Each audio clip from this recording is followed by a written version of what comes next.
کیا آپ جانتے ہیں کہ حضرت سراقہ بن مالک رضی اللہ تعالی عنہ کا انتقال کس کے خلافت میں ہوا تھا؟ حضرت سراقہ بن مالک رضی اللہ تعالی عنہ مکہ مکرمہ کے قریب قدیم نامی گاؤں کے رہنے والے تھے۔ حضور صلی اللہ علیہ وسلم اور حضرت ابو بکر رضی اللہ تعالی عنہ جب مکہ سے مدینہ ہجرت کر رہے تھے، اس وقت انہوں نے ہی پکڑنے کے لیے پیچھا کیا تھا، لیکن اللہ کی مدد سے سراقہ کے گھوڑے کے پیر دھس گئے۔ انہوں نے حضور صلی اللہ علیہ وسلم سے معافی مانگی۔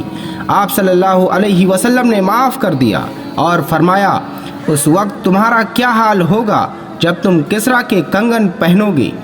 سراقہ نے حضور صلی اللہ علیہ وسلم کا پیچھا کرنے والوں کو روکنے کا وعدہ کیا اور واپسی میں تمام کفار کو بہانہ بنا کر روک دیا۔ جب اس کا یقین ہو گیا کہ حضور صلی اللہ علیہ وسلم اور ابو بکر رضی اللہ تعالی عنہ مدینہ پہنچ گئے ہوں گے تو لوگوں کو اپنا واقعہ بتایا۔ ابو جہل ان پر بہت خفا ہوا۔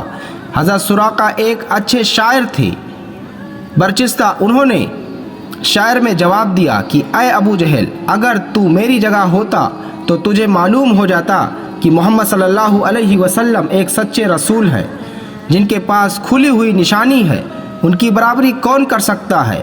جب مکہ فتح ہوا تو حضرت سراقہ نے حضور صلی اللہ علیہ وسلم کی خدمت میں حاضر ہو کر اسلام قبول کر لیا۔ حضرت عمر رضی اللہ تعالیٰ عنہ کے زمانے خلافت میں کسریٰ کا خزانہ آیا تو انہوں نے حضرت سراقہ رضی اللہ تعالیٰ عنہ کو کسریٰ کا لباس، تاج اور کنگن پہنائے۔